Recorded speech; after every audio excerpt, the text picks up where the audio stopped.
actually working at the Fat Sal's in Studio City. That's where I was. Oh, okay. Yeah, I do that part-time because I like those guys. I'm friends with Sal and Josh and Rick. So there is a Sal. There is an actual Sal. Yeah, because I thought, what's his name? Turtle owned it, didn't he? Or did he sell out? Yeah, he is or was a partner. He was like one of the original. They expanded quite a bit.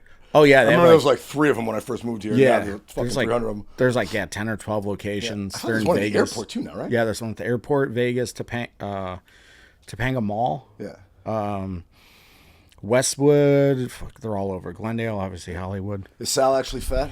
He was a lot heavier, fatter. And then Ozempic kicked in, and he fucked. I think, and then he got pretty fit. He leaned out, but he still has the look. Yeah, okay. The look. Because his last name is an Italian. It's like Kopek or something like that. So it's like people just assume at the time because I bet because of the sandwich style. Yeah, exactly. And it's like, hey, Fat Sal, you know, New it's York like style bullshit. Yeah, so he's, but yeah, he looks the fucking part. He's got the big mustache, the big smile. Yeah. He's a fucking sweetheart. I was in the airport, the Fat Sal's in the airport. I had a breakfast sandwich, which, you know, ham, egg, and cheese, or baked egg and cheese is like a big thing in New York. And I was just in the airport recently. I think I was flying back for the holidays. And I grabbed one, and I was like, fuck, man, this is probably the best ham, egg, and cheese I got in L.A. in the last 5 years I've been living here. Yeah. I wouldn't expect it out of a chain, but they do a good job with that. Yeah, they do a great job. They're real particular about their brand and the quality, like the quality control of the actual sandwiches and stuff. So I've been eating there for over 10 years. And nice. I used to live behind the original not original, but the original Hollywood Fat Sal's. Just a little bit so I can see your face. Yeah. There you go. Yeah, I lived there on and off for years, and that was fucking dangerous, especially when I used to get high. Are they open late too? Yeah. Oh, when I used to get high, I was like, if there was no line, it didn't matter if I was hungry or not. I'm getting a sandwich. Oh yeah.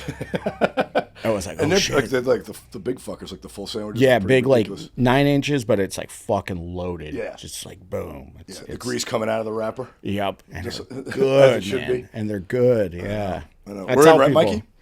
All right, guys. Welcome back. Welcome to the Ready Set Blow podcast.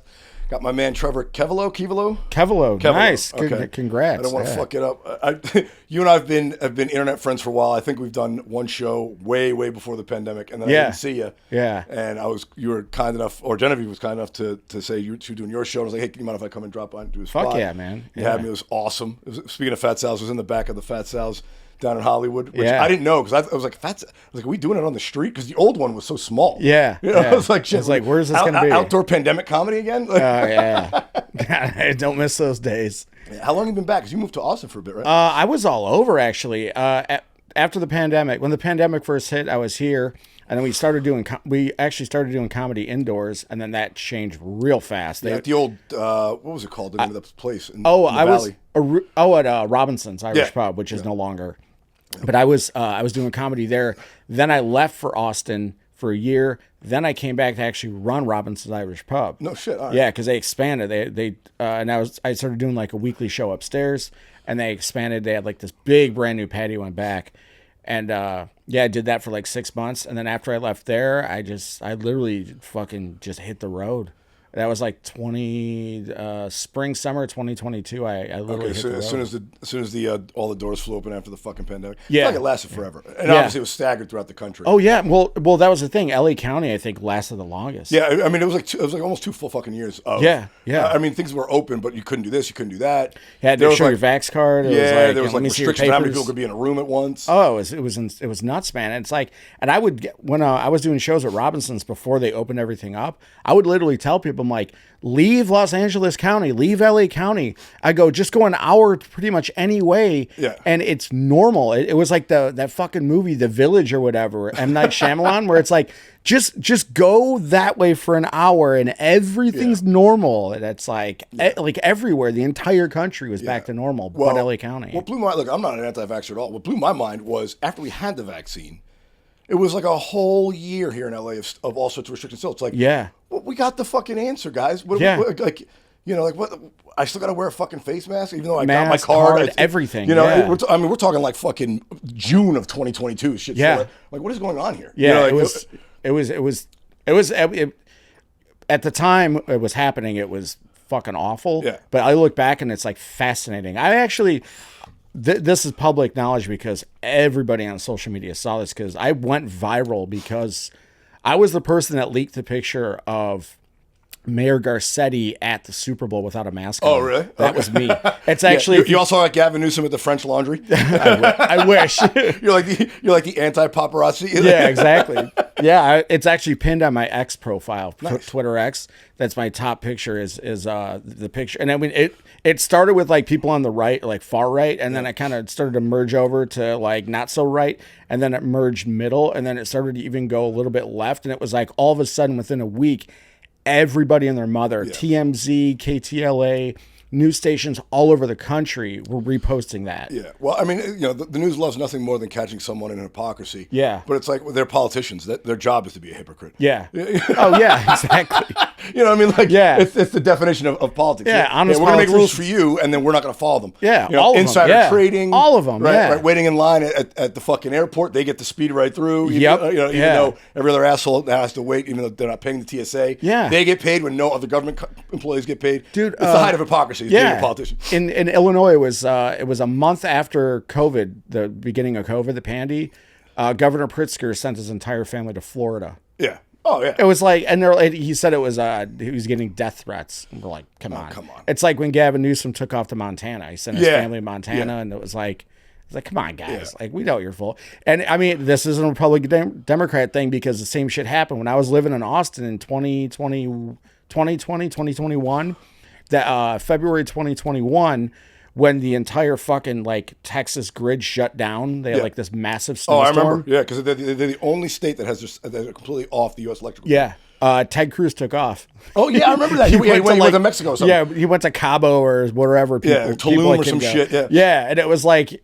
I mean, the give and take that is what is he going to do? It's not like he can go out there and fix the electrical system. Yeah, but it's a bad look. Exactly. Right? But it's like you're a just leader. Pretend. You're a leader. Yeah. It's just like, it's especially if you're one of 100 senators. Yeah. You know they're looking at you. Yep. Just fucking, all the time. Send your family down there. You stay in the state. Something.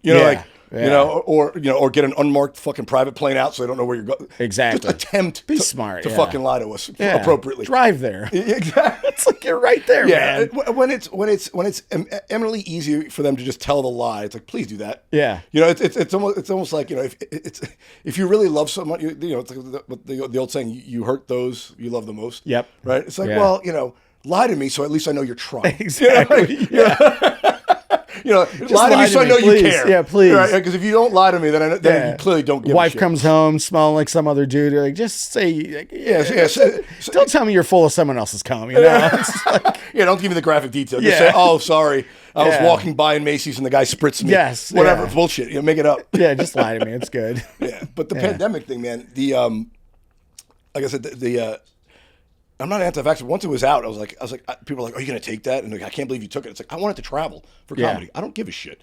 You know what I'm saying? I've done drugs with strangers in strange lands. Yeah. I will take a vaccine from Pfizer if that means I can do comedy tonight. I weighed my options. I bought one. Oh, then smart. I made a few fake ones. I made a few fake ones for friends. I didn't give a shit. I was like, fuck it, I don't care. Yeah, well, I got to skip the line. I had a buddy who put me on payroll as an essential worker for $1. Nice. But so I got my vaccination like a month before my 95-year-old grandmother. Yeah. Because he fudged the books. Oh, I see. I never. But I told him, I was like, I want to get on the road and I have to have this to fly. Yeah. He's like, okay, I'll hook you up. I never got it. I just bought the card. Oh, yes. Yeah. I was just like, fuck it. I was like, when I saw it got political, I was just like, all right, I'm taking a step back, and I'm like, what the fuck's going on here? I'm like, it got super political. I was like, all right, which is ridiculous. I don't trust either of you assholes right now. Yeah. Well, that's the thing. Again, that's an instance where they just said, yeah, we don't know this new disease, but this is our latest data. So both sides said with such certainty that the vaccine is killing people more than it's helping them, and then the left's like, oh, you have to wear your mask or you're all going to die. It's like, well, those are both obviously not true. Yeah. But if you just said, hey, this is our latest information, and we were wrong about the masks, you don't have to wear them anymore. Yeah. Just as it goes on, to it. Yeah. Right? It's an evolving thing. People can accept that. Hey, we had it wrong 3 weeks ago. Here's the new data stating, okay, we're going with the new one. But the fact that they lied and stood with the lie on both sides. It's like, well, what do you like? Now you lose all credibility. Like if you just said, here's our latest information, this is what we think. we'll update you every fucking Sunday at 6, whatever. Yeah. But no. COVID update. It's just full certainty. Like the ESPN ticker. Yeah. It's like the COVID ticker. I think they had one, actually. All the people that were dying and everything. And it was just like... Well, and then the other thing, too, was it's like... But that bothered me was... It's like, oh, I have to live my life a certain way for everybody else. In that, like, if let's say I was a parent and schools were still open, but only kids would go in person if the parents agreed to it. Yeah. I mean, that's their choice. Yeah. But it's like, but then me, it's like, oh, if I'm outside, everyone has to wear the mask, even after I got vaccinated.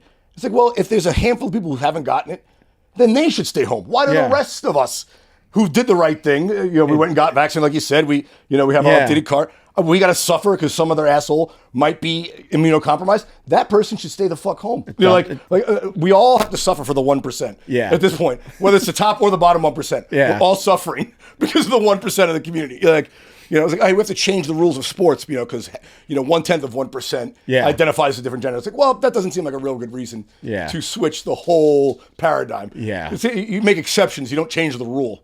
Kind of a thing. Yeah. It's just one of those things. Common sense went out the window. Yeah, it was a fucking mess. Yeah, and you had to buy everything lock, stock, and barrel, which I never got. Yeah. Like I don't know if you feel this way, but as a comedian, it's like you question everything. Everything. You're supposed to. That's the fun part. I was taught that as a child in class. Yeah. Like to question everything. Yeah, I need reasons. You need to answer why. If you give me a good why, I'll do it. Exactly. But if your why is because I said so, it's like I'm not doing that's that. the worst. I'm not doing that. I'm like, all right, settle down there, Dad. Yeah, because I said so means I'm going to do the exact opposite. Exactly. Yeah, fuck that. That was the thing. I never. It was like I don't want to say like I was ahead of it, but I'm like, this just sounds a little fucking weird to me. This is like too much, and it was like all of a sudden like. This is where I was like, wait a second. I was like, all right, big ass grocery stores, cool. Liquor stores were okay to stay open. Yeah. Liquor stores. Dispensaries. Yeah, liquor stores which sell, liquor. Oh, well, they sell food. I go, they don't sell food. They sell fucking Slim Jims and Funyuns. Like, get the fuck out of here. Like, they ain't selling food. Yeah, Red Bull as a mixer doesn't count as a food. Exactly. I was like, what is this bullshit? I was like, and the food they have there, it's all fucking stoner snack food. And I'm like, well, why are the liquor stores open? Yeah, dude, what tripped me up because I love the outdoors. Part of the reason I moved to LA because you can do outdoorsy shit around the city. When they closed the hiking trails, it's like, all right, wait a minute. That was insane. This thing is killing overweight people. Yes, and we know the sun sterilizes viruses. Yep, and going outdoors is the problem. Yeah, and it's like made no fucking sense. I had a woman yell at me on a hiking trail. Same. So I went anyway. Yeah, I did a 15-mile hike one day, and this is way up like in Altadena. And I was I was good 4 miles beyond the trailhead, like where the parking lot is. Yeah. And there's like a big crossroads where like 4 trails cross. And I stopped there because there's a view, and I was drinking some water. And a woman comes, like, I had my earbuds in, she's hollering at me. I'm like, I couldn't hear her. I was like, what's going on? She goes, you should put a mask on. She's, Yeah. And I go, what? And she came walking over to me. She goes, you should put a mask on, the pandemic. Oh, my God. And I said, what's more dangerous than the coronavirus? She goes, what? It's like walking up to a strange man 5 miles from the nearest road. Yeah. I was like, you said that? Yeah, that's awesome. Yeah, I love that. I was like, you walking up to tell me Good. that might have infected you if I had it. Can you please scurry off? Yeah. Like we were 75 yards apart a minute ago. Yeah, piss off. Till you trotted over here. Yeah. With the only person I ran into for 3 hours. Yeah. And she's giving me fucking advice on it. I was like, get out of here. Get away, Karen. Yeah. It's like what are you doing? It's one of those things where there's common sense. It's like, but my favorite, the eating. You go to a restaurant, you have to wear the mask, you're not eating, and then pull it down. Or they were showing like people showing students playing like the tuba or the clarinet, and they had like the mask on, but the hole where the mouth is. And I'm like, and it's real. This isn't like made up. This is before AI took over. Yeah. I was like, what the fuck is this? I was like, the virus knows that this is against the law for it to jump from this scenario. Yeah. So it's not going to, you could pull your mask on to eat, but you have to wear it if you're not eating. Yeah. It's going to know not to escape your body. Yeah. Oh, yeah. Actually, Jamie Kennedy's got a great bit about that. Oh, yeah. He went deep in the pandemic stuff. He was already conspiracy. I love the guy. Yeah. He was already deep in the conspiracy stuff, but this just gave him a whole, another avenue of conspiracy to go down. It was great. He did it, and it was, the entire place. It was like one of those like jokes that was so truthful that it just like, and it didn't flatline the audience. The audience went crazy. Yeah. And it was so good. I'm like, man, that's a good joke.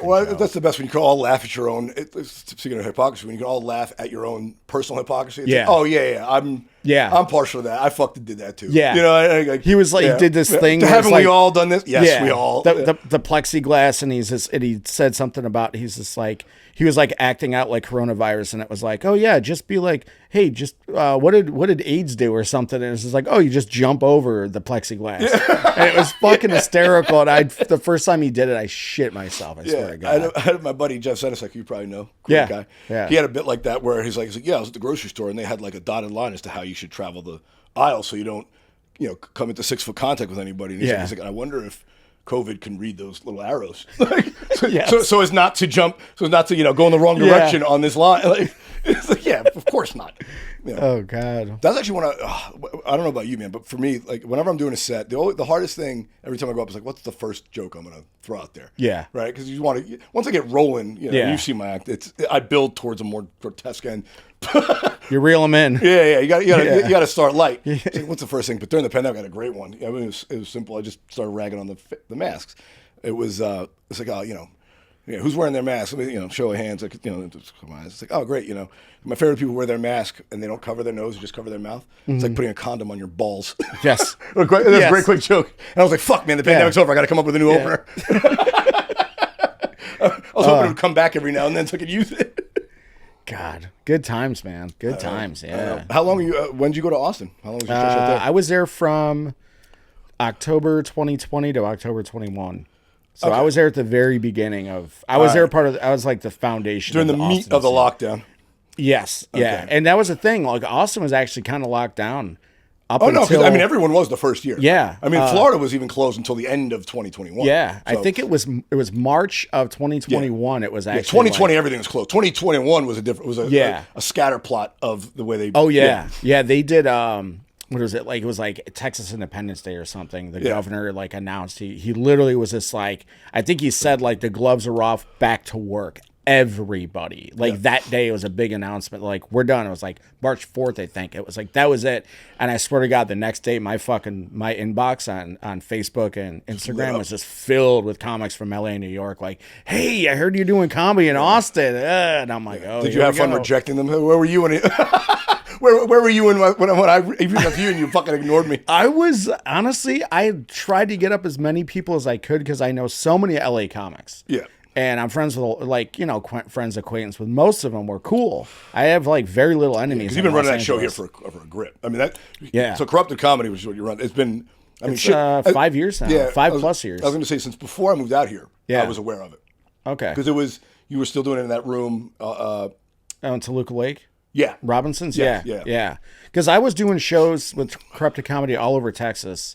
And then when I moved back here, I brought it over here, and I kept a guy doing shows in Texas, and he was running shows in Texas because I have kind of like this long-term concept with it. And he was doing shows there and running stuff in like Austin, North Austin. We were doing stuff in Dallas, Houston. Nice. Great comedy scenes, man. Yeah, and it was like I was like, trying to build like this kind of like a little bit of a presence, but it's fucking hard, man. Like because there's a lot of comics out there. Most comics can't produce shows, and it's not a diss. I've done it before. I've run some shows for Stand Up New York out here during the pandemic. Yeah, in New York Club. But even before I got into comedy. A friend of mine who was a comedian, one of the guys, I'd met Jeff before I was a comedian, and I met him through a friend of his in Boston, where I'm not from Boston, from New York, but that's where I started comedy. Yeah. He approached me before I was a comedian because I was just hanging out at the club. I lived around the corner. I was just at the bar and watched the show because I was always a fan. And I started producing. I was like, hey, I got an idea to bring some black comics back to Boston, which of course Boston, especially then. Now it's changed a lot, but they weren't. They're like, oh yeah, but they can't sell here, so we're not going to book them. So, but I want to do charity shows. My mom works at the Perkins School for the Blind, which is like the biggest blind school in the country. I was like, all right, and it is hard. I produced 3 shows before I did benefit shows, but it was harder. It was harder than doing it yourself is bad, but trying to herd the cats. It's a fucking pain and be on the show. It's like there's just a thankless job. Yeah, every week, every month, trying to get a fucking hold of reliable comedians. The show you were at, I usually have 2 co-producers and a host. Oh, they were all gone. Oh, really? Yeah. Okay. Keith. Well, don't worry. Jeff Garland took up all that time. Shout out Jeff Garland. Yeah, thank you, Jeff Garland. No, I mean he's funny. So, he's great. He's a name, and it wasn't like he was bombing up there just working through. Yeah. He wasn't giving you the what else as he goes through his list of new shit. So. Yep. Yeah, he was. I've worked with Jeff a few times, so we've had super nice guy. We have a great rapport. So it was cool that he came through and you know.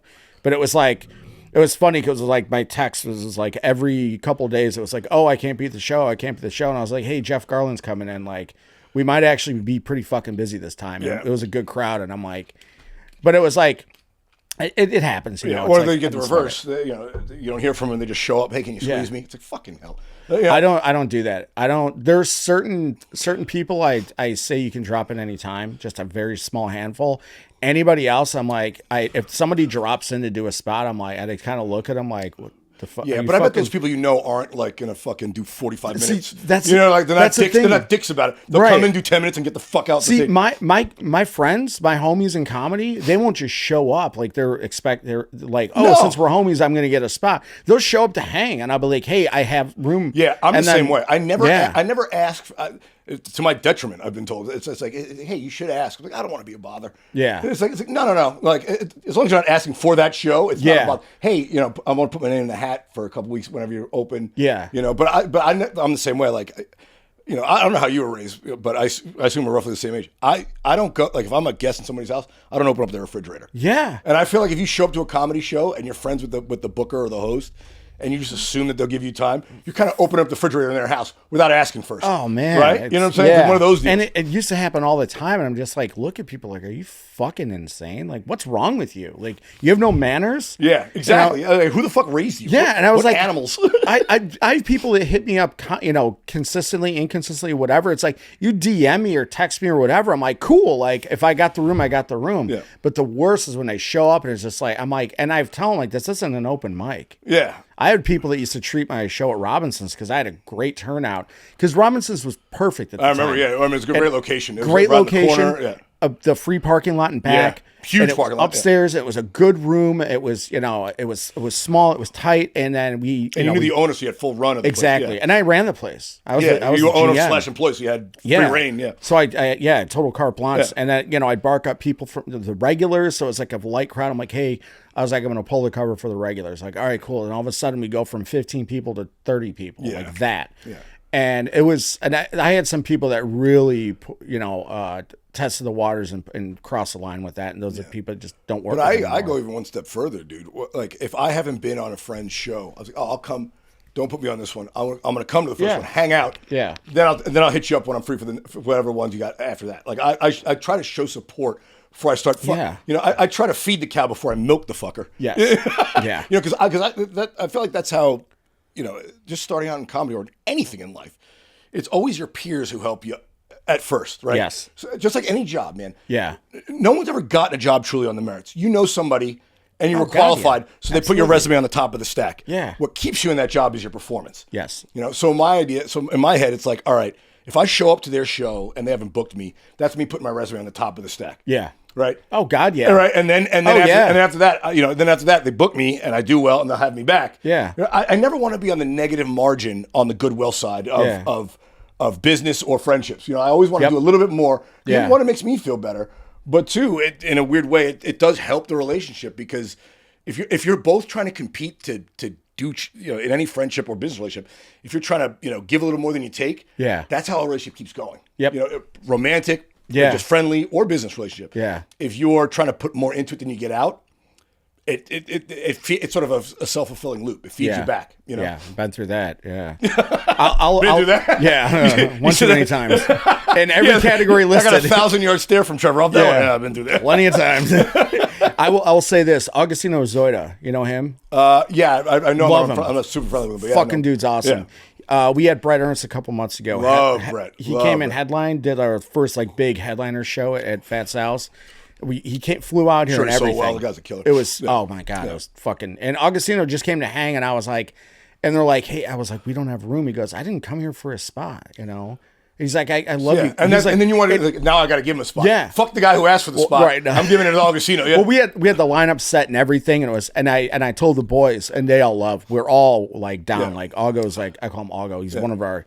I go. He's welcome on any fucking show. Then I owe you for the next. Anytime you drop in, next time I'll give you one. I was like, I can't give you one this time, but next time you're on. I was like, dude, I'm like, I told him, I go, you're a down dude. Because I was like, you didn't, because there was people hitting me up saying, hey, so and so wants to come through.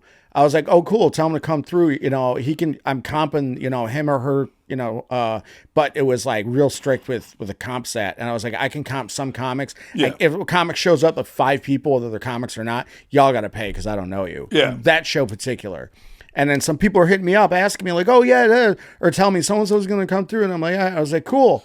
And then it was like a text a few later. It was like, oh yeah, they're asking if they can get a spot. And I'm like, yeah, I was like, absolutely not. It's generosity with intent, which is not generosity at all. And guess what? Which They is not didn't show generosity at up. all. And they didn't show up. Yeah. They didn't show up to be like, all right, cool, whatever. It was like, which is wrong because then they were like, oh, they did show up. Yeah. They did pay. Yeah. Now I owe them. Even if they, yeah, exactly. Now, right? Even if because you're a man of integrity. Yeah. Even if they didn't pay, it was just like, they didn't even show up because they were just expecting a spot because they know my first name or something. And I'm like, it's such a weird, it's not a weird industry. It's typical, No, but it's people are that way, man. Yeah. Listen. Well, there's the people that just constantly fucking take. Oh, well. And they're always in my inboxes. You're a Midwest guy, right? Yeah. I'm an East Coast guy. There's a right way and a wrong way to do things, right? Like I said, you don't walk into your friend's house the first time you enter a friend's house or even a family member's house and don't ask permission before you open the refrigerator. Exactly. Right? Yeah. Right. When you walk in, should I take my shoes off or leave them on? What's the rule in the house? What's your thing? Yeah. Right? Yeah. You want to do that. And that's it. And there's, like I said,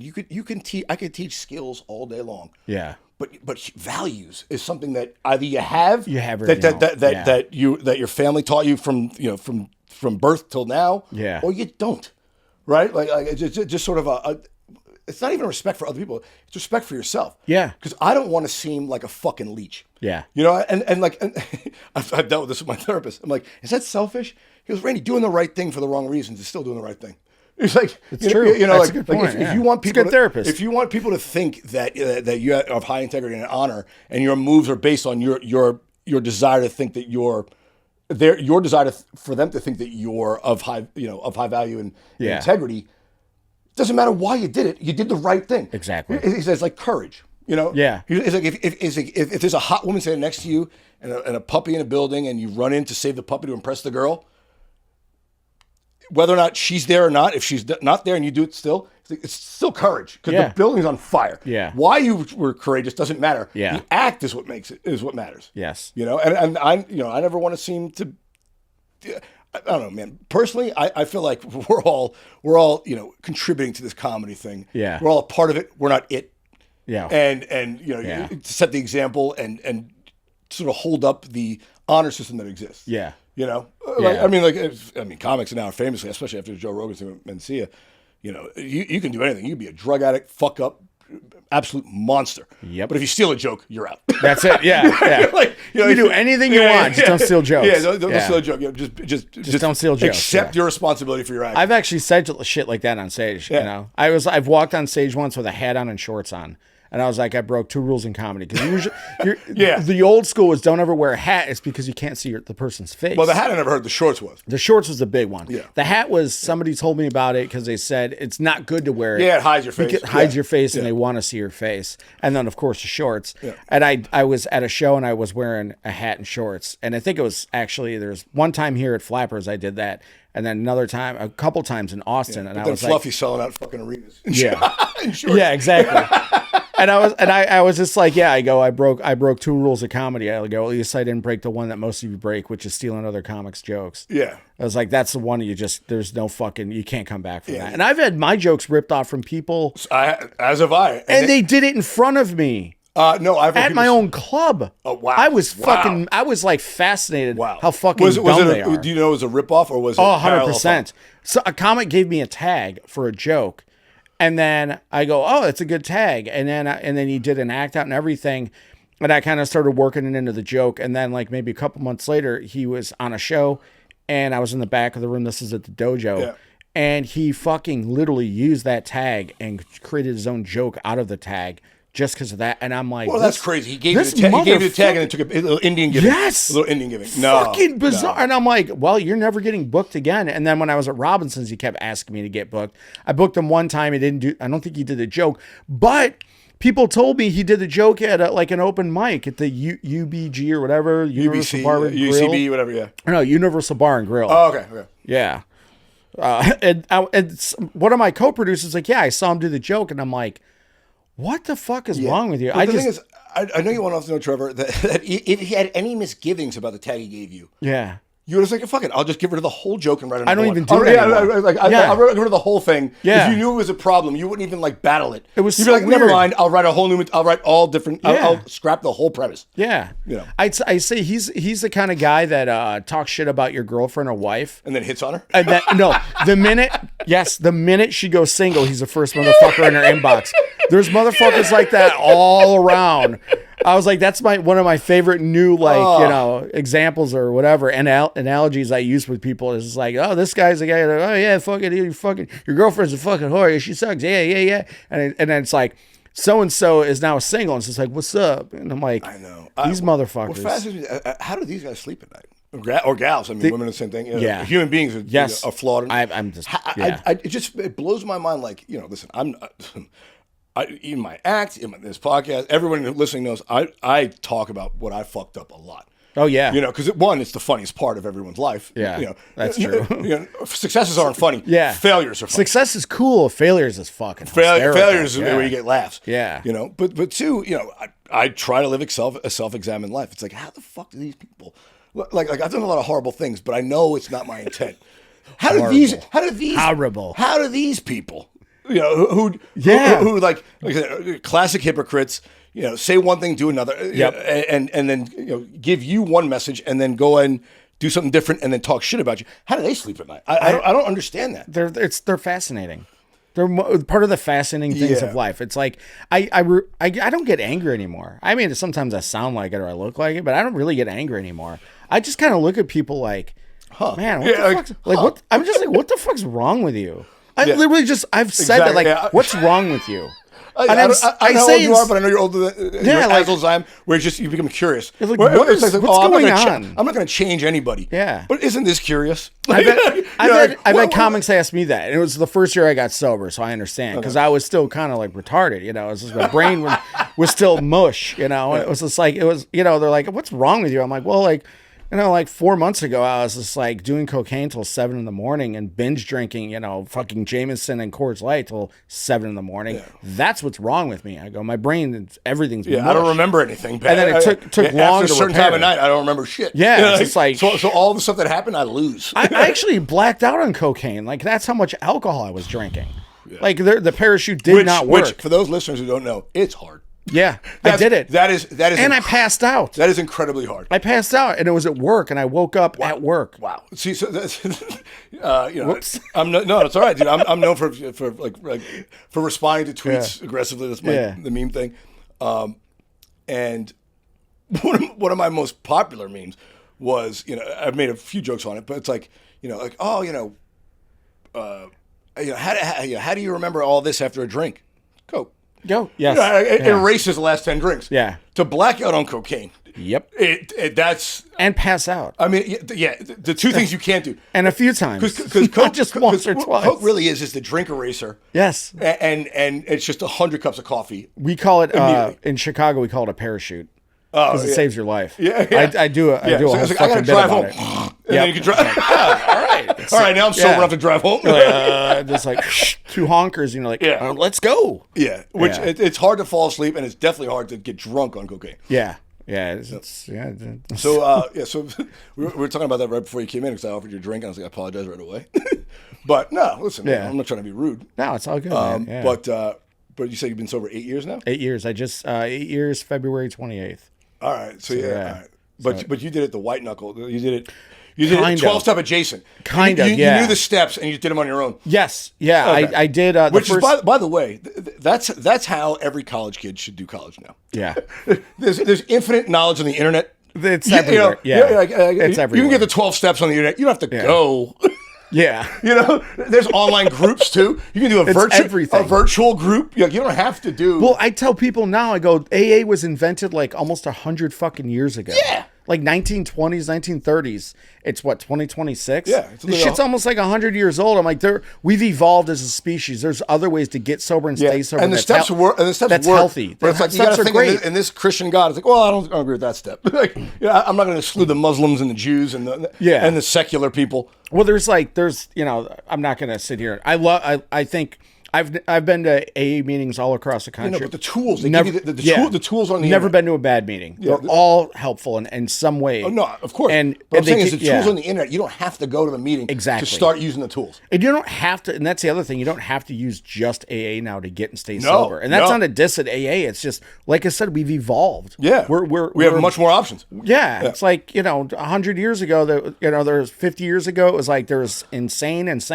Yeah. And now there's like a spectrum. Now there's a spectrum that doesn't end. Yeah. It's like the spectrum is infinity. Yeah. It's just like, and they're making up a new like disease or complex every fucking day. When all of it is just addictive behavior. Yeah. Yeah. I think it's just a way to just medicate people. No, I get agree. them juiced up. I agree with you on that. Yeah, get them juiced up on something, and I think that's essentially the cause for a lot of things. Yeah, but you were telling me how you got clean to begin with, and it was, you said, actually, microdosing, right? Kind of. Actually, when I got sober, I went 90 days without a meeting. Then one of my homies, actually from my hometown, we reconnected out here. He took me to a meeting. Yeah.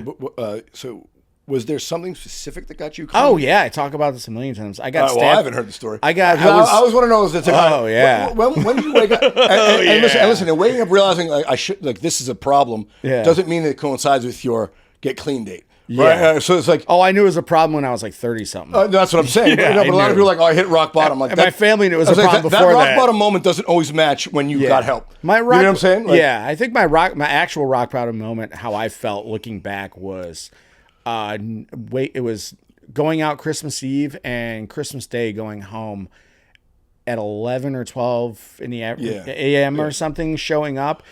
And all the amount of drugs and strip clubs and all this, and ended up in Indiana for a night doing cocaine off a washer and dryer in someone's house. Yeah, and the kids in their outdoor garage. And yes, and the kids coming down to do their laundry, and I'm railing. And you're like, hey, don't bump this. Yeah, don't knock this pile over. Yeah, it's like. And I'm using the dryer. Go in the washer. A girl and a random guy, and then we get invited to Christmas dinner, and I'm like, I gotta go home. Dinner, yeah. I was like, I have to go see my parents. Yeah. I was like, oh no, and I was just a degenerate mess. Okay, but that wasn't the end for you. Oh God, no. That was like somewhere in the middle. That's when you're like, I got a problem. And then when'd you find the end? The end was I was running the club, the dojo, and I went down to San Diego for a couple of days to chill out. Chill out. It's a bad place. Yeah. And it's LA without the pretension. It's a bad place. Yeah, I went down there to chill. All I wanted to do was legitimately fucking smoke weed, drink a Corona, and sip tequila and watch the waves rolling. That's all I wanted to do. Hand to fucking God. Yeah. My homie that was with me that's from Chicago, he's like, I got a better idea. He's like, I got Coke and it's good. It's fish scales, bro. Yeah. And every time someone says it's really good Coke, it's usually shit. This was phenomenal Coke. It was phenomenal. It was so good. People's bragging about their Coke has kept me away from their cocaine. Yep. I was just like, it actually saved my life in a weird way. But I was about 2:00 in the afternoon. I was starting to black out, and I was at my friend's bar restaurant right on the beach. Yeah. No, the day of. Yeah. The day of. Yeah. And he's texting one of my best friends out here that I used to live with. He's like, yo, Trevor's here. He's not in good shape. And he's just like, I ain't his babysitter. And which is the right thing to say. Yeah. It's like, I can't do anything. Adult, yeah. It's like, plus. I hope he's okay. Yeah. So we I'm fucking starting to do the sideways fucking slants. And then all of a sudden it's like, boop, 2 rips. And it's like parachute. And I'm like, whoa. Yeah. I feel fucking fantastic. It was good. Long story boring. I end up getting stabbed in the neck. Special. Yes, thank you. You got it. Yeah. Oh yeah. Long story boring. Thank you, Brett Ernst. I use it too. I use it all the time, and I usually quote Brett Ernst. Yeah. So I know. I thank you. I know. I also wrote a joke for him that ended up in a special. So yeah, and it's a great joke. I've had him hand in a few tags. Like, oh man, if that guy says what I wrote, it must be good. Yeah. Yeah, and I was waiting for my buddy to get out of a fucking Denny's or something. I think he was doing more coke in there. Coke in a Denny's. The only thing worse than Coke in a Denny's is Coke in a Waffle House. Yeah, true. Coke I think I've experienced both. What is going on? I was at that point of the night. I was blacked out again, and someone came. Wow, you did wow. Oh yeah, I continued to drink and eat Coke. So you were really drank. Yeah, and I didn't eat at all the entire day. Really drank. Yeah. Okay. And someone came from behind and stabbed me in the neck, right by the carotid artery. Serious? Yep. I got a huge scar to prove it. It's a beauty too. Do you know what it was about? Or they had you confuse somebody so else? the- I'm sure you just passed out. That was no. That actually sobered me up. Yeah. Well, I hope the did one of adrenaline. the two. Yeah, Either the you lost cocaine blood and the you passed adrenaline. out, or you woke up. Yeah. Yeah, it's a long fucking, what happened and everything, but I ran across the street to my buddy's restaurant, a different place, and he's like, "Hey, it looks like you cut yourself on your neck." Yeah, just pouring blood. Almost. I went in the bathroom and I started cleaning it. Did not eat. All I'm running on is weed, lots of fucking booze, and cocaine. Dude, it might have helped you It did. to clot your blood so it wouldn't pour out. But I was I was coherent enough to go across the street and fucking like fix it up. That's part of the problem. I mean, like, yeah. Yes. And then when I was in the bathroom cleaning it with like soap and water, You realized it was showing. It started to ooze out. Oh, no. So it's like all of a sudden I was like, oh shit, called my homie. He comes running and he's freaking out. To tape your neck up. Yeah, that's what he did. He took his sweatshirt off and he's a bigger guy than me. He's tall and big. Just fucking Did a tourniquet, fucking jumped in his truck and flew down to the fucking hospital. Wow. And by the time we got there, I had lost over 3 pints of blood. And you didn't even notice while you were wandering around? Dude, the blood was in my ear. I couldn't hear anything in his truck. Oh, it was clogging your ear. It was clogging my ear. I picked out dried blood for months after that, all the way in there, tiny particles. Oh, so you had a real fucking come to Jesus moment. Like, Oh yeah. Oh wow. Yeah, Okay. they're like, when I got there, they're like, you need a blood transfusion, emergency surgery, we need to put you under, all that crap.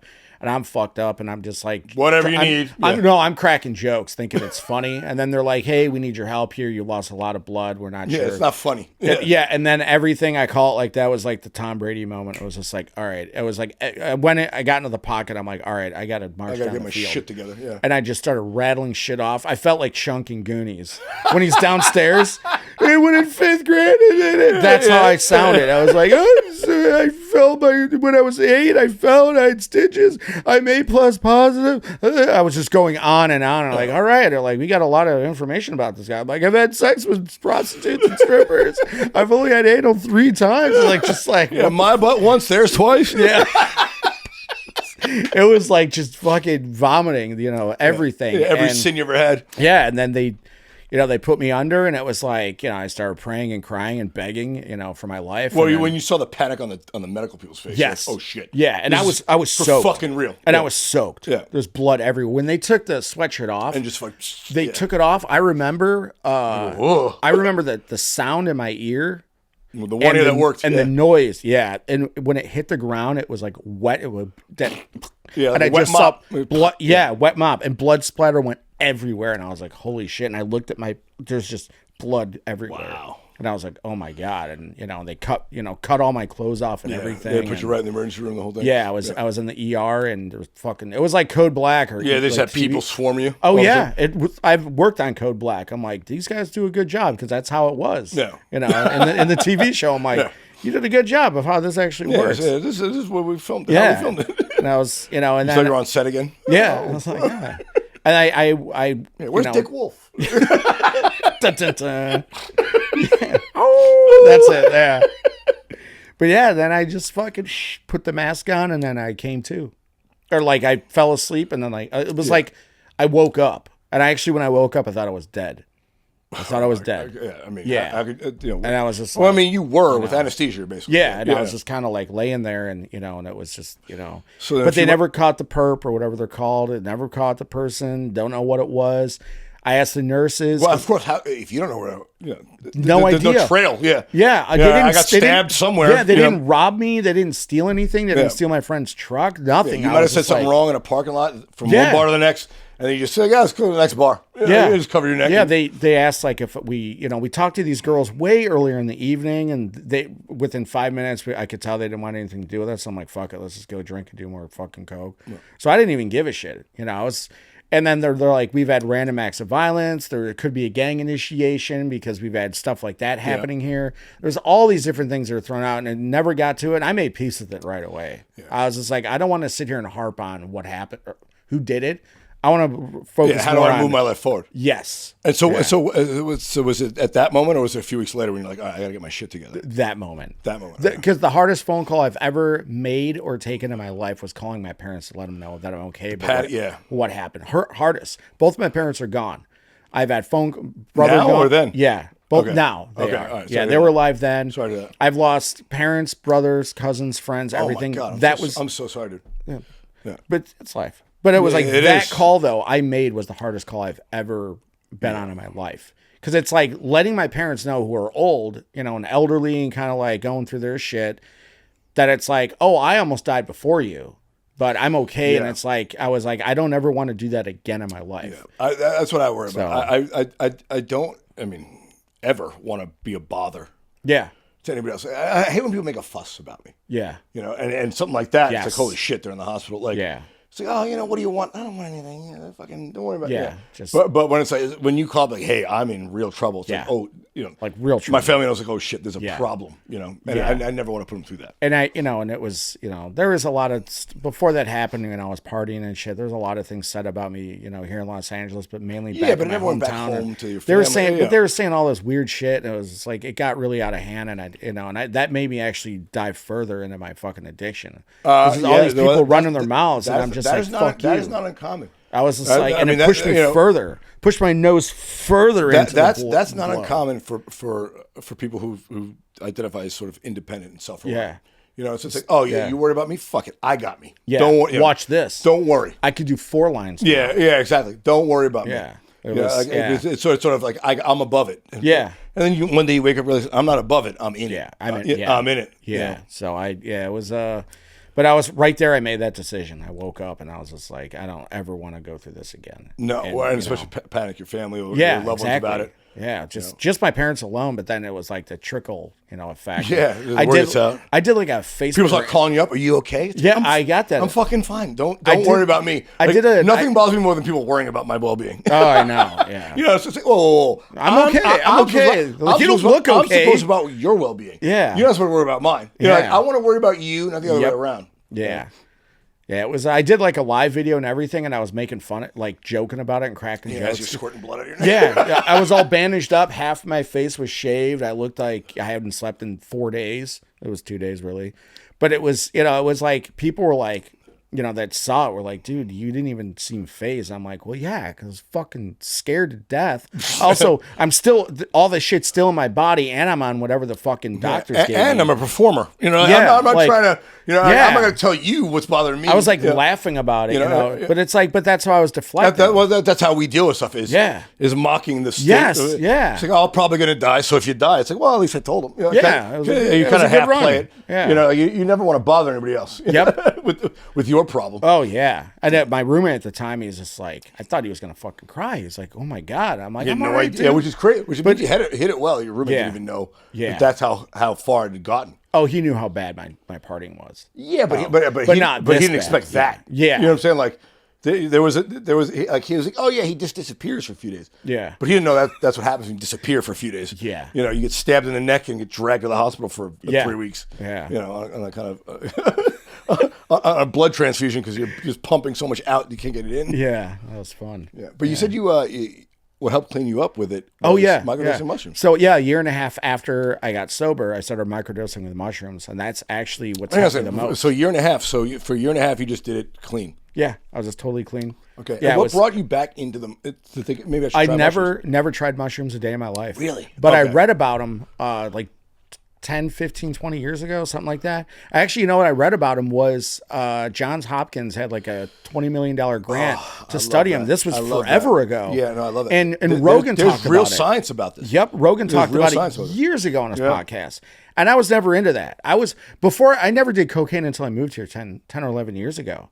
Makes sense. It's LA. Yeah. All it was I a binge drinker. Let me guess, 10, 11 years ago, you were in Chicago or back in the Chicago area. Yeah. Right? Coke was fucking $100 a gram. You had no money. Like, I'm not buying any cocaine. Well, out here, it's like, oh, hey, here's some cocaine. It's like, cocaine's so casual out here. Yeah. Cocaine is like weed out here, like how weed was like 20 years ago out here, 10 years ago, whatever. That's how cocaine is here. It's so casual. It's like, people give it away. I grew up in New York City in the 80s and 90s. Everyone I knew that had cocaine was selling it. None of us could afford it because we were all poor. Yeah, like it's just something that didn't happen. Yeah, like, I couldn't afford it. I've worked in the bars and nightclubs most of my adult life. Yeah, so it's like I was always around it. I just never did it. I actually always wanted to try it, but I was so scared to try it because I knew I'd like it and I loved it. Oh, yeah. I loved it and then I started to hate it. But it was it's like pussy. That's why I fuck dudes now. Yeah. Hey, man. I like pussy too much. I have to fuck man pussy, yeah. I'm kidding. Anal. I'm kidding. The mussy. That mussy? Yeah, the mussy. Or you just tangle up the balls and dick and fuck them there. Yeah. Tangle up the balls? Yeah. Just got to be creative, man. It's like, how big is this? Lather it up. I've never heard of tangling up the balls. Tangle it up dick and just and asshole to mussy. fuck them. Come on, bro. It's cool. That's what bros do. That might be the clip. The mussy. Hit that mussy. Hit that mussy good, yeah. I call when two gay guys, when they 69 sideways, it's a lazy 69. It's like, I don't want to get on top. I don't either. All right, let's just lay rubbing here. balls. Let's lay here 69. All right, let's do it. Get it over with. Come on, hurry up. The lazy it's like 69. The MC Hammer pants that rubbing between his legs. Yes. Just ball sack. 69? Lazy 69. Yeah, so they start a fire in the gay community. Just rub balls. Yep. No, but before we got to the mussy. The mussy. Sorry, it's going to take me a minute to recover from that. No, but you're saying, how did you take in the mushrooms? Like, how did that transition happen? I just was thinking about it for a long time, and I was like, I remember reading this article, and I came across it again. I just started reading about it. I remember the Rogan stuff he talked about forever ago, and I was like, I just started reading about it, and I'm like, and the guy I was living with, he had an abundance of everything, which is bizarre, but whatever. No, it's LA. Yeah. And he's just like, yeah, he's like, I've got one for you when you're ready. And he gave me this huge fucking mushroom, and my best friend out here. Did they carry you when they gave it to you? Like, do you have a guide? Yeah. My boy, Danny. Shout out Danny. Yeah, we no last names. Yeah, he knows. Yeah, he's an actor, but yeah, we went and we like, it was funny because we cut it in half, and he picked me up, and he's like, all right, and we cheersed it. We cheersed it like a drink. Yeah. And then 8 hours later, you woke up, dude, what the fuck happened? This is the best part. I felt fucking incredible. Like, my life started to feel better again. For that year and a half, things were good, but it was tough. It was real tough. And when we did that, we were driving from Bel Air to Malibu, and we were coming through the mountains. Over the crest. Yeah, it was Canaan. Through Canaan Road. You're going down to Malibu, up over the hills, back down. And we had a Tool CD in. Tool's my favorite band. And I forgot what song it was. I'll remember it. But it was like you couldn't like write this. Like, we're coming like the crest, and we're starting to dip, and I'm feeling it. And then the song, and it was like, then I saw the ocean, and it was like, oh my God. And it was the way the ocean looked. It looked like all the waves looked like seagulls to me. And the blue, green, aqua, the music, there was like one of my best friends, and like coming down. And then that's what we did. We just went to we went to Malibu, Zuma Beach. We chilled for the day. Ended up getting something to eat at the Sunset Beach, or Sunset Bar, I think is gone now. Yeah. But that's what we used to do all the time. Yeah, no. And the weirdest thing is, and it's people that have done it can understand this. People that have never done it, I'm like, fuck off, you don't get it. When we were sitting there at the beach chilling, we're listening to music. He was going through some hard shit, like personal stuff. Yeah, like breakup. He wasn't getting a lot of auditions. He was having, like, living situation was a bitch. I could feel his fucking energy. Yeah. And like I said, one of my best friends I've known for over 20 years, I could feel like all the unsaid stuff. Yes, there was like this massive amount of like, oh my God. On his heart. Yes, I felt that. And I fucking almost did or said something weird. I didn't, but I texted him like a couple days later. I go, I know you're going through a lot right now. I could feel it. You've always got a homie. You've always got a place to crash. Yeah. I go, my door is literally always open and unlocked because of where I lived. And I was just like, and he just was like, thank you. Like, I knew that he wasn't ready to like say everything. But I was like, hey, when you're ready, I'm here. Yeah, because when I first moved here, I stayed on his couch for 9 months. Yeah. So it was like, I was like, you gotta, anything I can do for people like that, I will do. Yeah. So, and it was like, but after that, it changed my fucking life. Well, that's one of the things about mushrooms that I tell obviously I'm still drinking. I haven't hit my rock bottom yet, but I'm looking for it. ladies, gentlemen. No, but it's non-binaries. Non-binaries. No, I don't do non-binary. You gotta pick one. Yeah, exactly. Pick one. You gotta pick one. So Ohio State or Michigan. So I know where I'm at. No, I'm kidding. No, but the thing about mushrooms is I've said this before on this podcast many times. It's the only drug that every time I'm a better person for having done it. Yes. And I can't, and there's no way to explain to anyone who's never done mushrooms what it's like. Yeah. It's and then the closest I've ever come, it's like, yeah, you remember seeing a tree for the first time? Yeah. Well, it's like seeing that again for the first time. Yeah. But with all the words. And feeling it. Yeah. And the tree talks, like, it doesn't say any words, but you can feel its life. Like, there's something, and there's a warmth to it. Which is why I don't like acid compared to mushrooms. Like mushrooms really, I said, it's the only drug that's always made me a better person every time I've done it. 100%. Every single time I've done it. Yes. And it stays with me. You know, I feel like every time I do mushrooms, I'm picking up a handful of sand and it's all running through my fingers and I'm just trying to hold on to it as much of that memory as I can. Because it really does show you who you are, what's going on around you, what you value. And it shows you things that you're not even expecting, and it's going to pull stuff out. You're not dealing with. You're not even expecting. Yep. You know, that's why for me, like you said, the fact that you saw water. I had so many things with viewing bodies of water. Yeah. From a river to the ocean, that like water is like. Yeah. People are like, you shouldn't look in the mirror when you're on mushrooms. Like, I'd rather look in the mirror than look at a body of water because that has so much more implication to me. Yeah. For whatever reason, in that moment, like it sort of shows me that we're all just raindrops coming into the ocean, kind of thing. Like kind of thing. Like it really does show you what it is that you're missing and what it is that you want. Yes. But also what you need. But also, there's unlike every other thing I've ever tried, from beer to whiskey to pussy, mushrooms. Yeah. You don't want to do it again right away. There's a reverence for it. It's like, oh shit, I got to sit with this. Yes. For a few weeks. Yeah. To get my to like really. You have to let it set in. Yeah. There's no other thing where you have one cigarette, you want 2. You have one potato chip, you want 4. You have one whiskey, you want 8. Mushrooms. One woman you want. Yeah. You want her sister. One woman you want them all. You want her sister. Her sister, exactly. And for my joke. Call back. Thank you, brother, for my bit. Yeah. Well, you have one girl, you want her sister. No, but with mushrooms, you're like, all right, I got to sit with this I got to integrate this into my life because it really does it gets to your changes heart. Everything. Yeah. It's incredible. Like, and I have people that actually try to like diss me or talk down, like, you're not even sober. I'm like, yes, I am. And I was like, oh man, I'm like, now you're projecting. That is so anti-12-step, anti-judgment. I mean, like. But that's the thing. They're not even sober people that say that to me. Even worse. And I'm like looking. I'm like, well, that's even worse. For real? They're like, that's even worse. And I was like, you don't get it. I don't have. If they were 12-7, they wouldn't judge you. I don't have the time to explain it. You don't understand, and you're not willing to understand it. I'm a better person because of this. Yeah. It's like. I'm not a big fan of the pharmaceutical world and what it's done to not just the country, the world. I've said it on this podcast 1,000 times. I don't trust corporate pharmaceutical companies because if you die, the insurance company pays. Yeah. I trust my street dealer because if I die, he loses a customer more than I do the doctor. Yep. Because that doctor doesn't give a fuck. Yeah.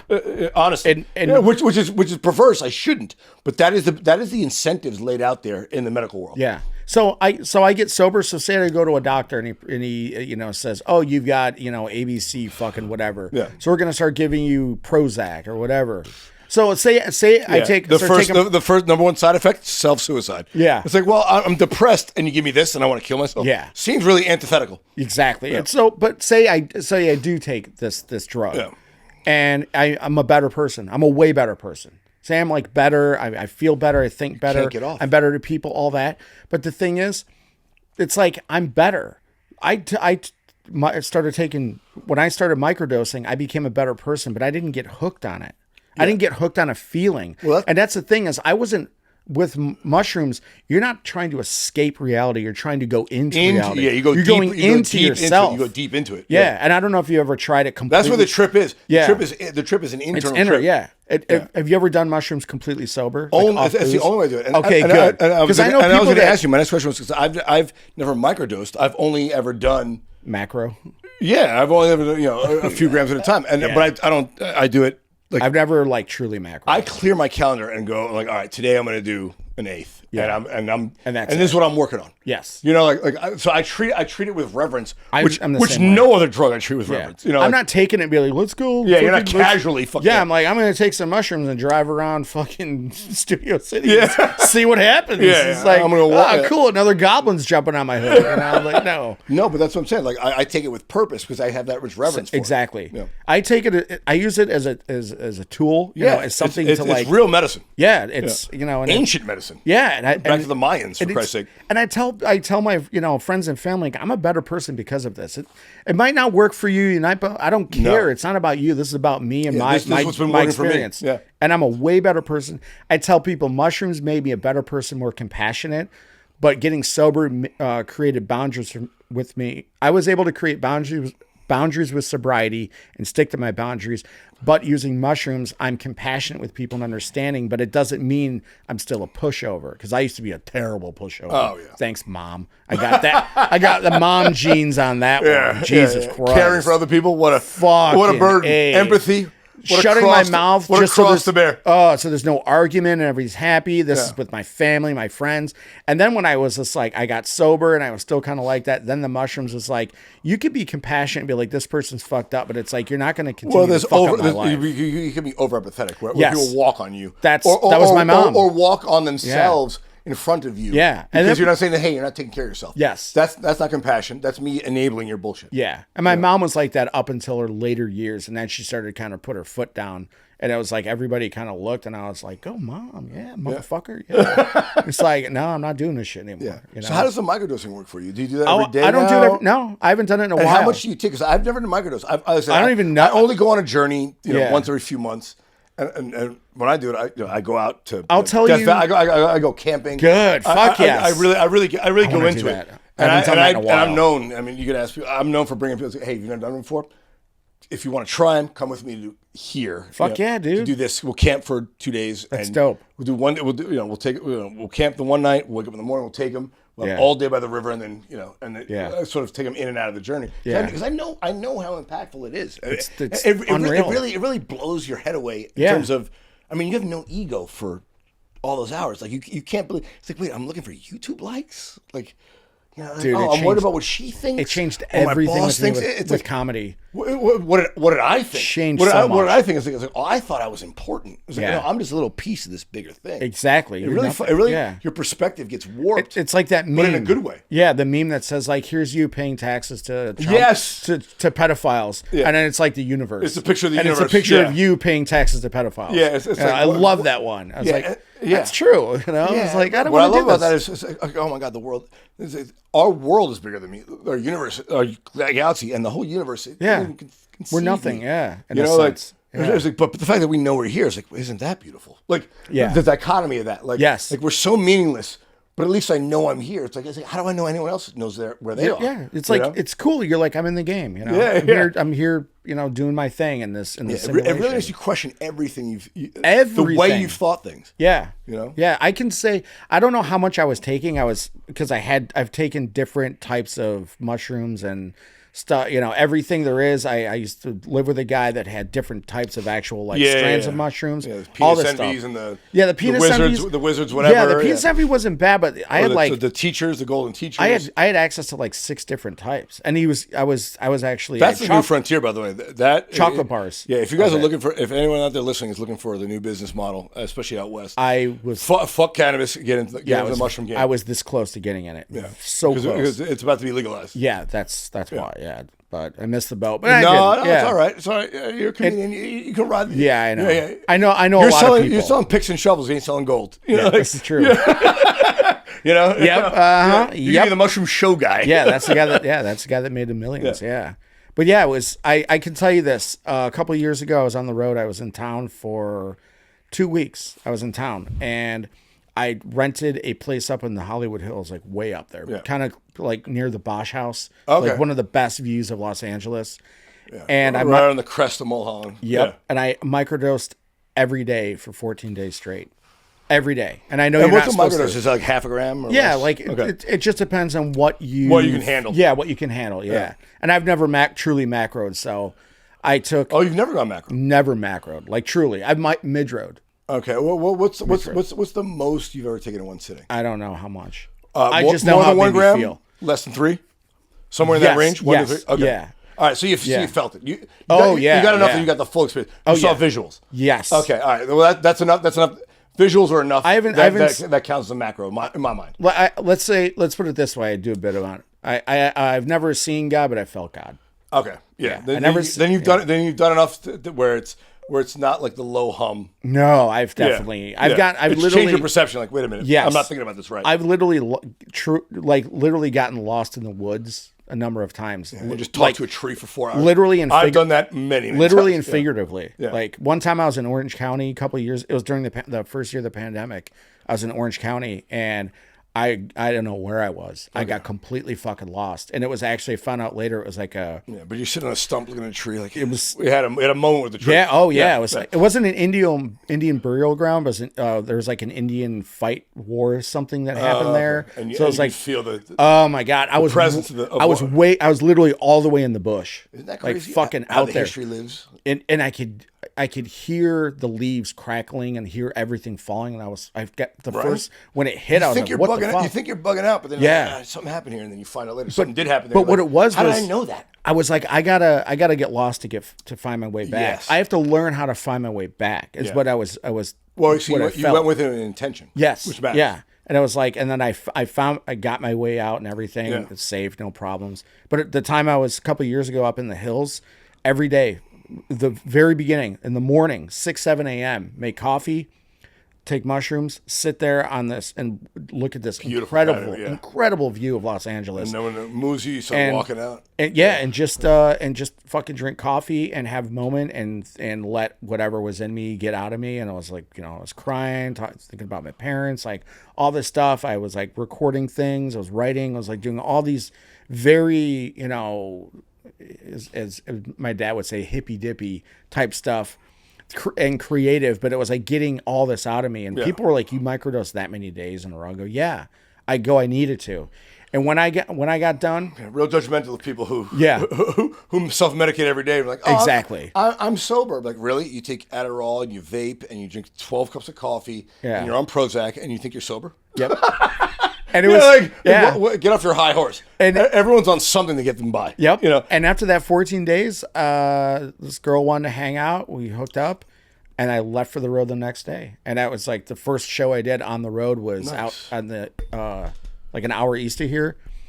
And I did it. Ironically, I did an AA show, a huge one. That was sort awesome. of jump off to the move. It was fucking awesome, and it was a great room, and it was packed, and it was my people, And then after that, I just hit the road again for a few years. Nice. So it was like, I'm curious as to. I've done Sedona too a bunch of times. Oh, Sedona's incredible. Yeah, I've done that. I've done comedy, but I've just been up there more to hang out. Yes. Oh, it's fucking incredible. I tried to live in Phoenix just so I could go to Sedona all the time. A couple of years ago.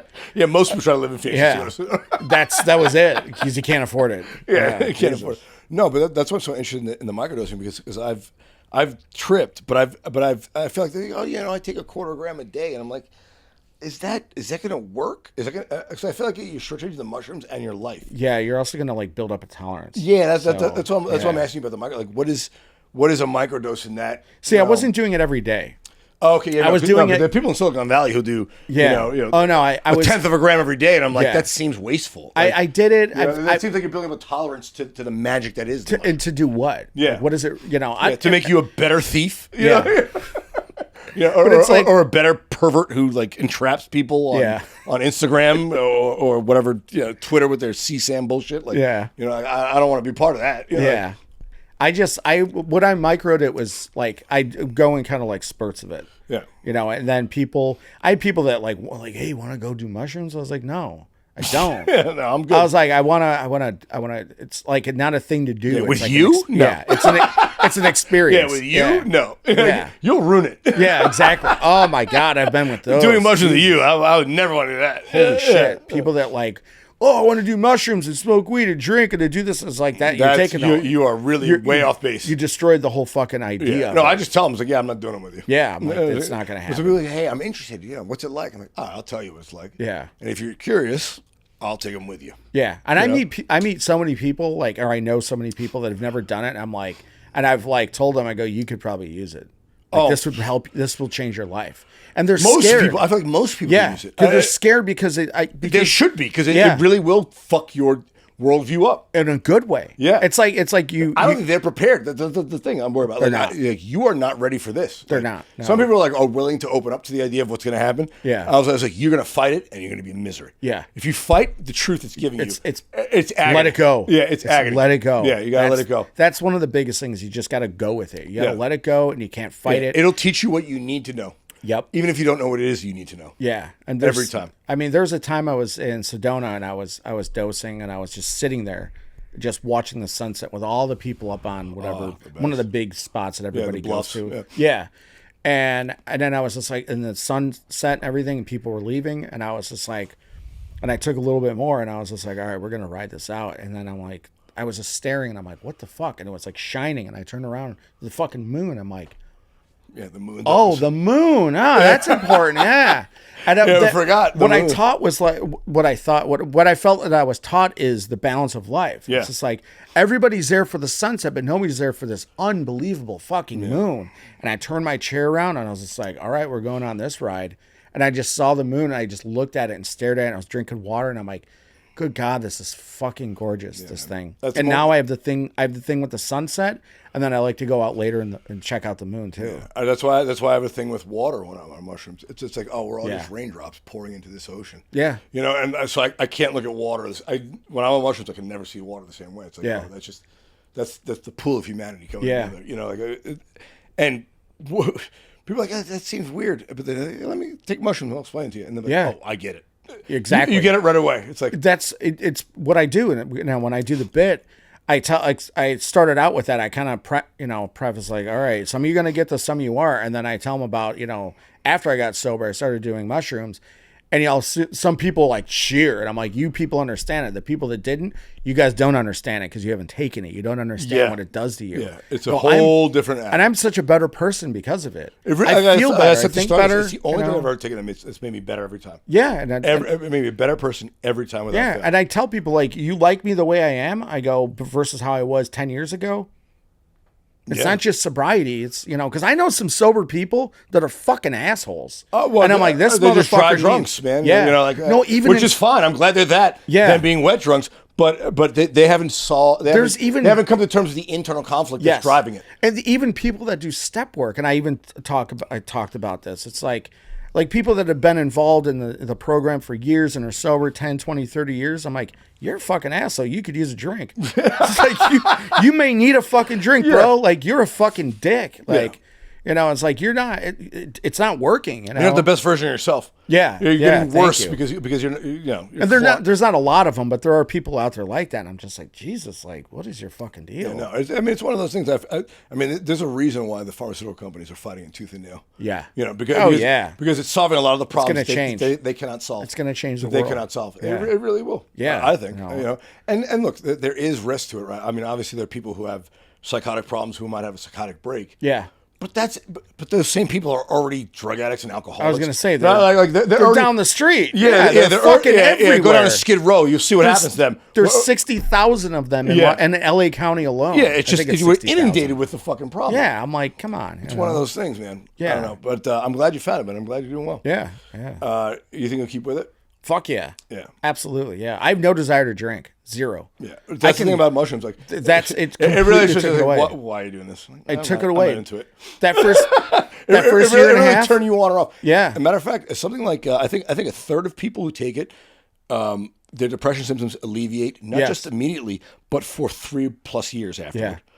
Yeah. Smoking cessation. Yep. Something like 80% of the people who use mushrooms to stop smoking weed stay unsmokers for a year after they've taken it. Wow. PTSD. Yes. So 3/4 of them, it alleviates their stress permanently. Yeah. I mean, like the rates of success and the permanence of the success. Yeah.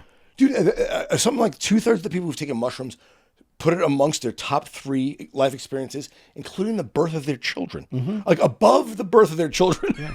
Makes sense. No, because especially guys. Oh yeah, because it makes you appreciate the birth of your well, children. A guy's like, oh wow, my wife's popping out another shit or a turd out of the. But when you're on mushrooms, like that's my kid. Yeah, like exactly. You're like, oh my god, that is part of me that I'm now responsible for. Yeah, and you come to terms with that. Yeah, you know the heaviness of it. Yeah, but when you're on mushrooms, it's not as daunting. It's like oh, I get to be a part of that. It's born upon me. I'm a part of. You know what? Actually, I just thought of this. What the precursor to the mushrooms was? I was meditating heavily when I was so like before the mushrooms heavily, and I was experiencing some really wild shit during meditation. Oh, like visuals and shit. Yeah. Then I read about the connection between mushrooms and meditating and how it's very similar. And I was like, oh my god! And I'm telling somebody about what I was seeing. You're basically speedballing meditation. When you're on mushrooms, and it was like, holy shit. Yeah, well, because think about it, man. It just destroys your ego. Yeah. It's like all the terrestrial concepts that you protect your identity with disappear when you're on a psychedelic like that. Especially mushrooms. I mean, acid less so. It's more mathematic. Never done it. Yeah. No, it's not. It's not. It doesn't give you that warm overall. It's not natural of the earth in that way. Like there's no body high with it. Like it's like taking a chemical. I hate it. I did it once. Years ago, and I was like, "This is not." It's never. There's been nothing. About I thought I was doing a calculus exam. I was like, "This is not fucking like everything was geometrical." I'm like, "This is not," But and you don't have that body warmth where like you could feel it. Yes. Like, I mean, I'm sure you've seen rocks breathe when you're on mushrooms. You can see it like the the energy. Their lungs swell and expand. Yeah. Trees like you can see like. Somehow you can see everything breathe. It's really crazy. It's like you're in a David Lynch movie. Yeah. And I love David Lynch. Like, this is awesome. Yeah. Exactly, dude.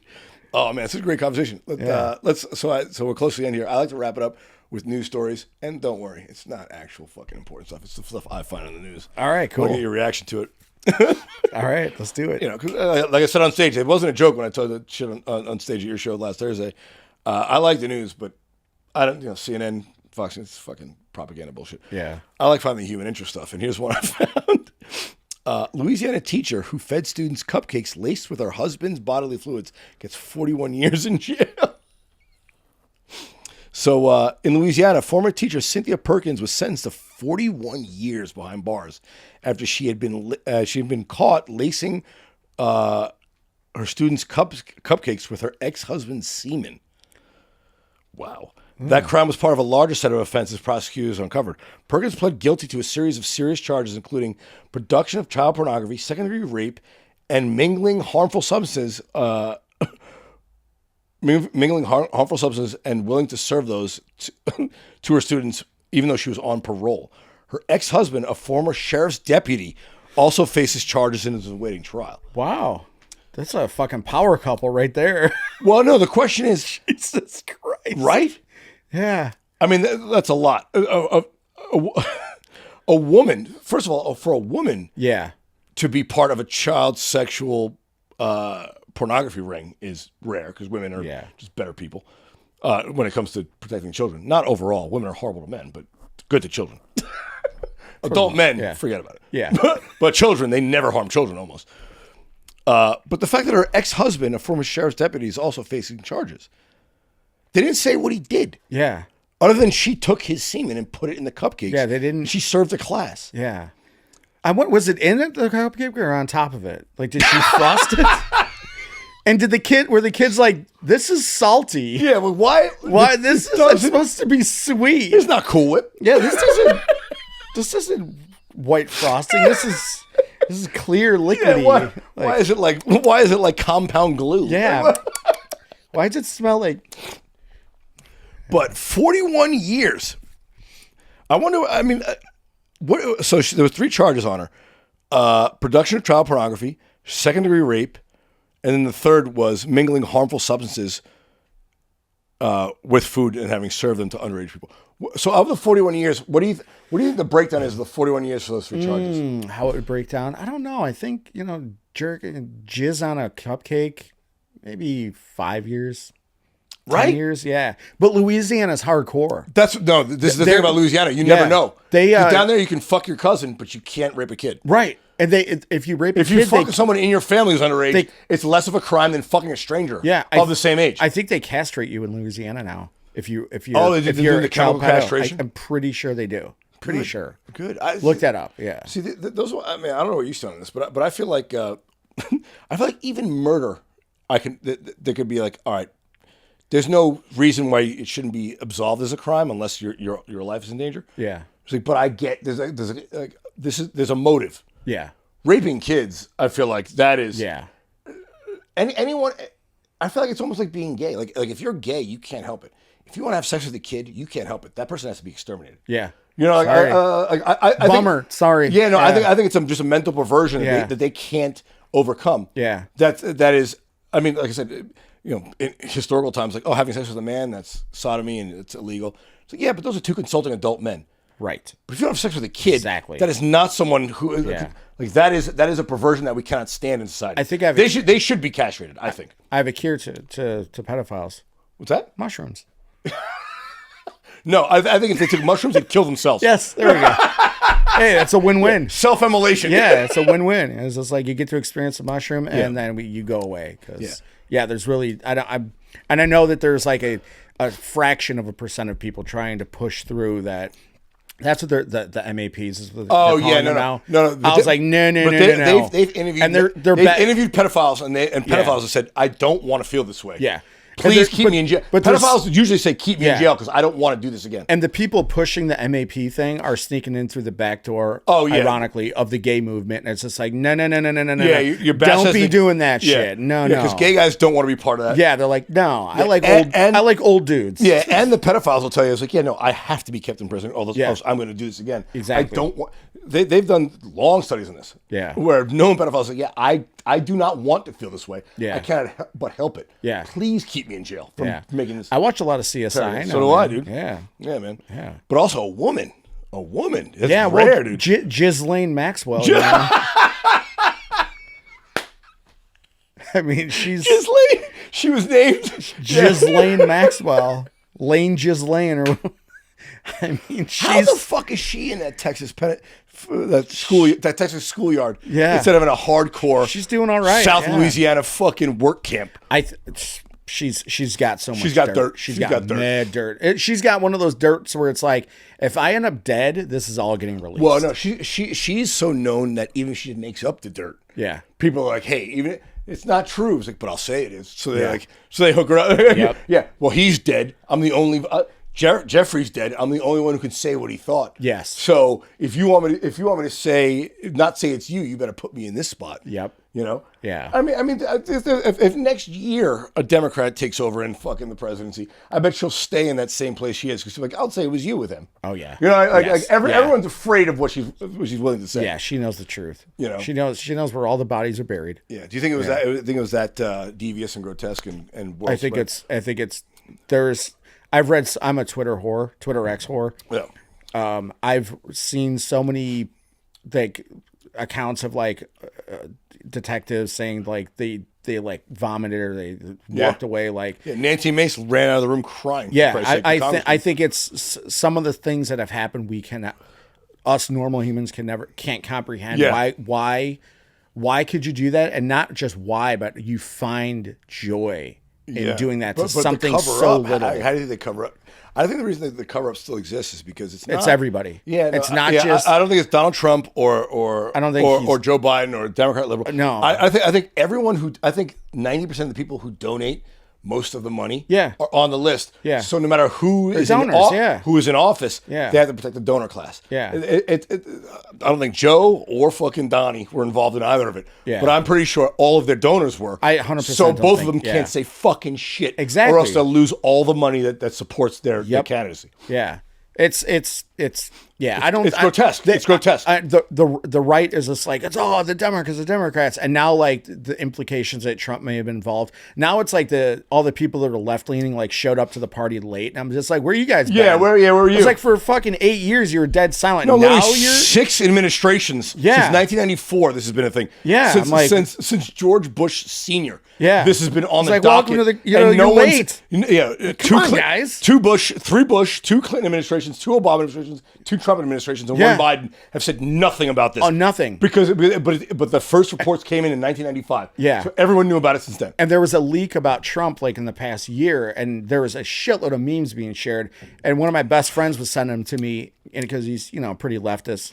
And I was like, and I go, the fact that you're sending me conspiracy memes about Trump being a part of this, I go, makes me feel good because welcome to the party, bro. Yeah. I was like, welcome to conspiracy we're all memes. Included in this. And he didn't respond to it. He was just like, but they're fucking funny. And I'm like, because funny's funny. I don't give a shit. Yeah, it's true. But I was like, welcome to the party. 32 years of this guy's pederast ring has been out there. And now. And no one said a peep until 2 years ago. Exactly. And it's like now all of a sudden, and that's why I'm like, that I don't get like, I can't believe it. I'm like, and I'm just can't believe it, right? I can't believe you don't believe it. Yeah, but that's why I say people welcome to the party. Yeah, exactly. It's like, we're all disappointed over here. Yeah, it's like a little late. Yeah, welcome to the kiddies table. Yeah, exactly. It's midnight. Yeah, and now you show up. It's like George Carlin said years ago.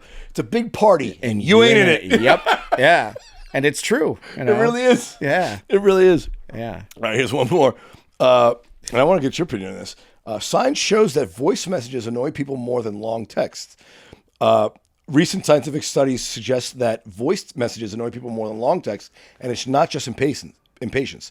Studies show that voice notes demand exclusive attention. You can't skip them, search them, or read them silently in public at your leisure. They take over your time instead of fixing it. So, do you agree that a voicemail is more annoying than a long text? A voicemail or a voice message? What's the difference?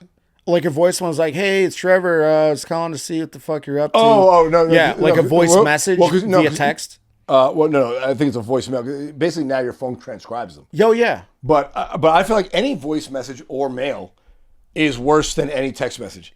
Because your phone treats it as a permanent notification that you have to address. Yeah. The way your phone prioritizes a voice message or mail over any text is what bothers me. Oh, okay. Like what do you have? I have an iPhone. See, I don't. I'm green screen.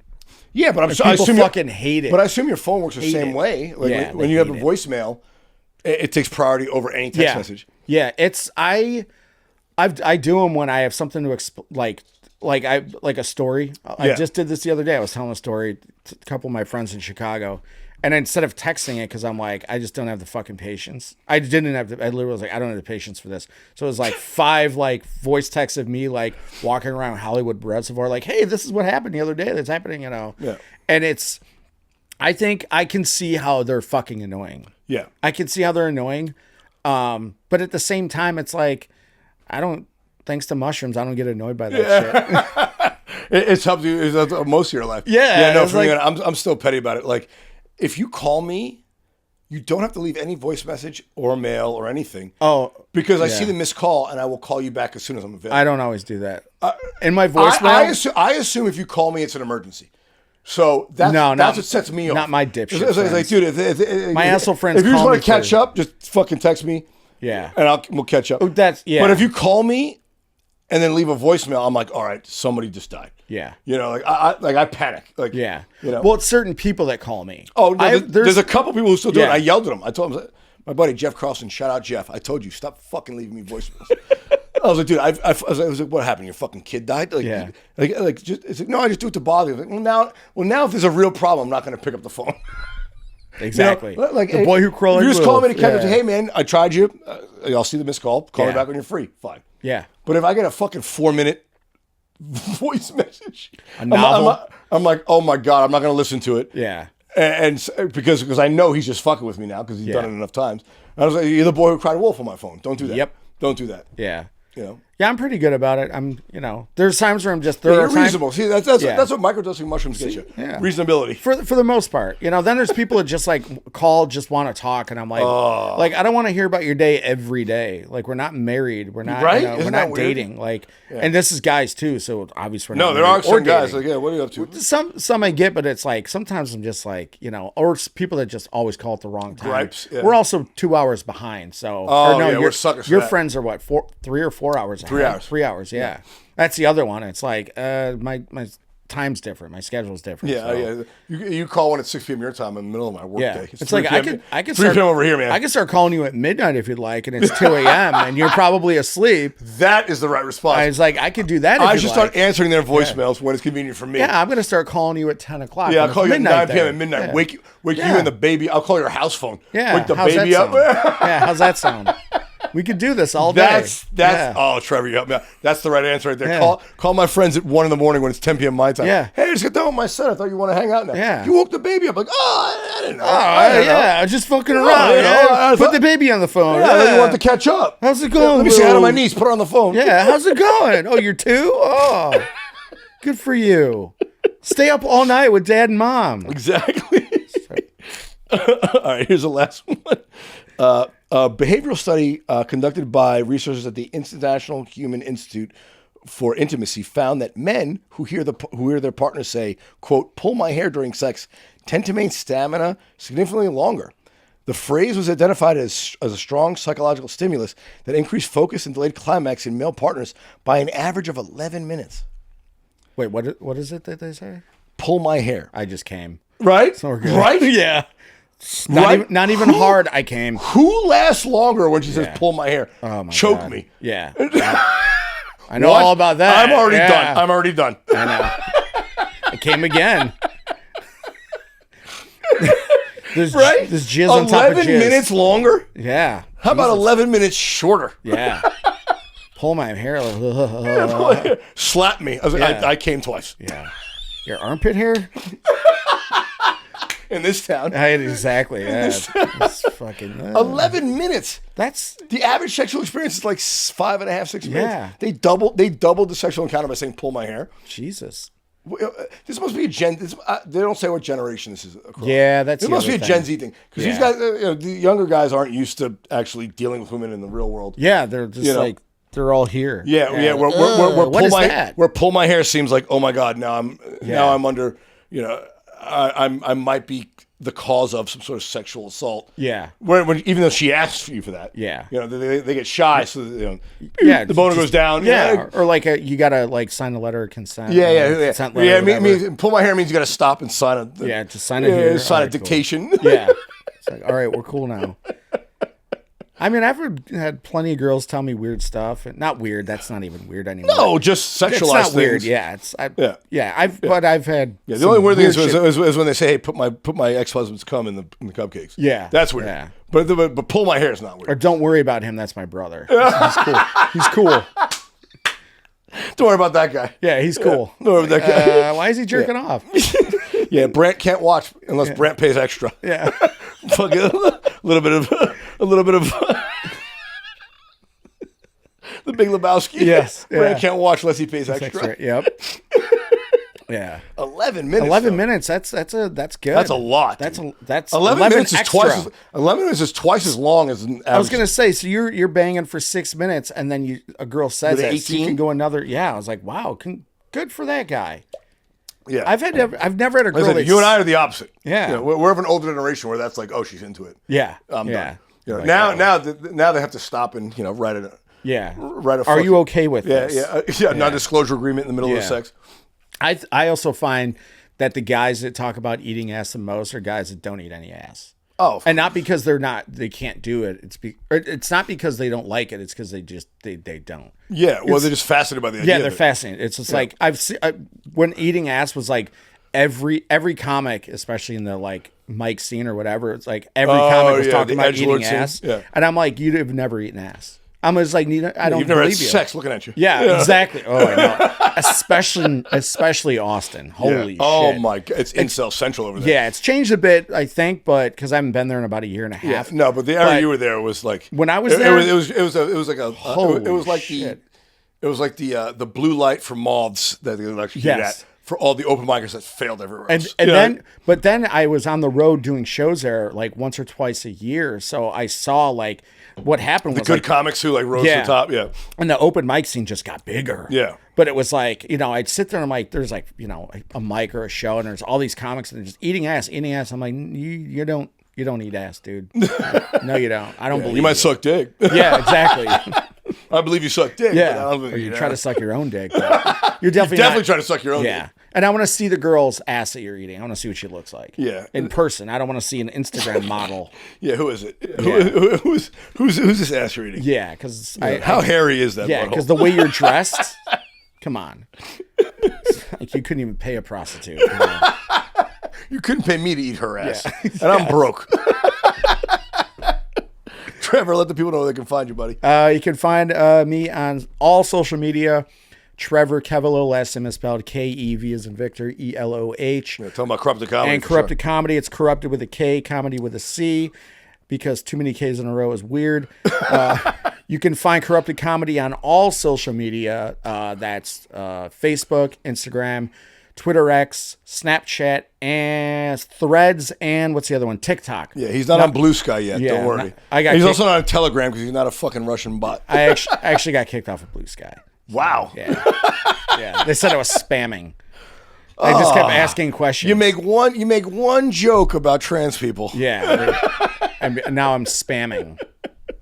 Oh, dude, I'm so glad I got you on. It's been too long. I can't believe we were internet friends for so long. And I didn't know you were back. I knew you had left. A lot of people still think I live in Austin. Oh, I'm happy you're back. Or somewhere, Chicago, wherever. Because I was in Chicago for a year. I came back here in November. So that's right. Yeah, I'm here in LA. We'll have you on again. We'll have you on soon. Guys, follow him, Trevor Keveloh, Korrupted Comedy everywhere.